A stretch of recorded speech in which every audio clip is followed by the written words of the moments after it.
Syria के बाद अब ईरान के सुप्रीम लीडर की कुर्सी डोल रही है। हमास हिजबुल्लाह के खात्मे से पहले ही ईरान को धक्का लगा था। अब सीरिया में असद शासन के पतन के बाद ईरान का प्रतिरोध मोर्चा बिखर चुका है। ऐसे में सवाल यह है कि क्या अब सीरिया के बाद इजराइल के टारगेट पर ईरान का नंबर है?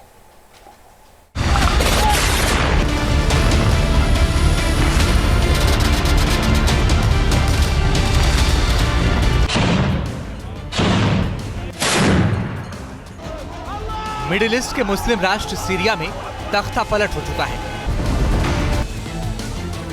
विद्रोही गुट और कभी अलकायदा से संबंध रखने वाले संगठन हयात तहरीर अल शाम ने बशर अल असद की 24 साल पुरानी हुकूमत को जड़ से उखाड़ फेंका। असद परिवार की 50 साल पुरानी तानाशाही चंद दिनों के संघर्ष में समाप्त हो गई। सीरिया में तख्ता पलट ने ईरान की नींद उड़ा दी है। नसरल्लाह का खात्मा, असद की विदाई।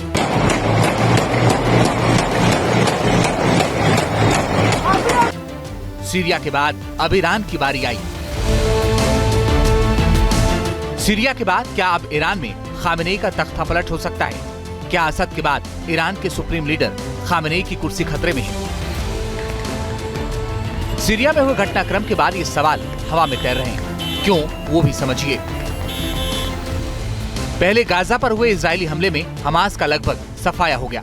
फिर इजराइल ने दक्षिण लेबनान पर हमला कर न सिर्फ हिजबुल्लाह चीफ हसन नसरल्लाह का खात्मा किया, बल्कि उसकी पूरी सैन्य कमांड और हजारों लड़ाकों का सफाया कर दिया। इसे ईरान की प्रतिरोध की धुरी के लिए बड़ा झटका कहा गया है। उसके 2 महीने के बाद ईरान के प्रमुख सहयोगी सीरियाई राष्ट्रपति बशर अल असद का तख्ता पलट हो गया। असद शासन के पतन के बाद ईरान का प्रतिरोध मोर्चा बिखर गया है।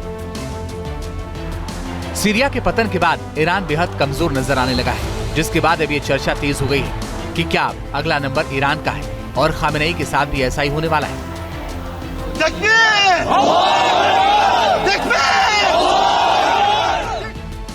यरूशलेम पोस्ट ने अपनी रिपोर्ट में विश्लेषकों के हवाले से बताया है कि असद शासन के पतन के बाद जिसे सबसे ज्यादा धक्का लगा है, उसमें ईरान सबसे ऊपर है। दूसरा नंबर लेबनान के हिजबुल्लाह का है। रूस ने भी बशर अल असद को भारी समर्थन दिया था, लेकिन सीरिया में उसका निवेश ईरान जितना बड़ा नहीं था। लिहाजा असद का पतन ईरान के लिए बड़े सदमे जैसा है। सुप्रीम लीडर खामेनेई सीरिया के घटनाक्रम के पीछे इजराइल और सीरिया का हाथ बता रहे हैं।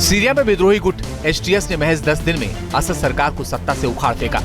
असद के पतन ने ईरान के प्रतिरोध की धुरी के ताज को गिरा दिया है, जिसे ईरान ने इस क्षेत्र में इजराइल और अमेरिकी प्रभाव के प्रति संतुलन के रूप में बनाया था। असद शासन के खात्मे के बाद ये धुरी ध्वस्त हो गई है। हालांकि अभी भी यमन की हूती और इराकी मिलिशिया बचे हुए हैं, लेकिन ईरान का मजबूत प्रॉक्सी नेटवर्क पहले जैसा नहीं रह गया है। सीरिया से असद सरकार का पतन ईरान के लिए केवल रणनीतिक झटका नहीं है, इसके घरेलू स्तर पर बड़ा प्रभाव हो सकता है। क्यों, वो भी समझ लीजिए। दरअसल असद के शासन की तरह ही ईरान में भी खामेनेई की क्रूर शासन के खिलाफ अंदर ही गुस्सा सुलग रहा है। सीरिया के घटनाक्रम से ईरान में खामेनेई विरोधी ताकतों का मनोबल बढ़ेगा। असद का पतन ईरान में बदलाव की चाहत रखने वालों के लिए प्रेरणा का काम कर सकता है। अगर असद शासन खत्म हो सकता है तो खामेनेई को भी हटाया जा सकता है। हालांकि ये कहना जल्दबाजी होगी कि सीरिया की तरह ही ईरान में भी ऐसा जल्द होगा। ईरान के पास मजबूत सेना और आंतरिक सुरक्षा सेना है। विपक्ष बिखरा हुआ है और उसमें नेतृत्व की कमी है। लेकिन सीरिया के घटनाक्रम से ईरान में विपक्षी ताकतों का मनोबल जरूर बढ़ेगा। हालांकि अली खामेनेई ने इजराइल के खिलाफ प्रतिरोध की धुरी के कमजोर होने के दावों को खारिज कर दिया है।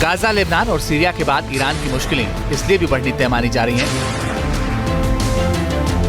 क्योंकि अमेरिका में सत्ता परिवर्तन होने वाला है। जनवरी में बाइडेन की विदाई होगी और ट्रंप कमान संभालेंगे। ट्रंप की वापसी ईरानी सरकार के लिए घरेलू स्थिति को और अधिक जटिल बना सकती है। ट्रंप का रुख ईरान को लेकर हमेशा से सख्त रहा है। ऐसे में उनके आने से खामेनेई की मुश्किलें बढ़नी तय हैं और सीरिया के बाद ईरान में अगर कुछ बड़ा होता है तो आश्चर्य नहीं होना चाहिए। Team news nation. News nation अब व्हाट्सएप पर खबरों के ताजा अपडेट के लिए न्यूज नेशन के इस QR कोड को स्कैन करें।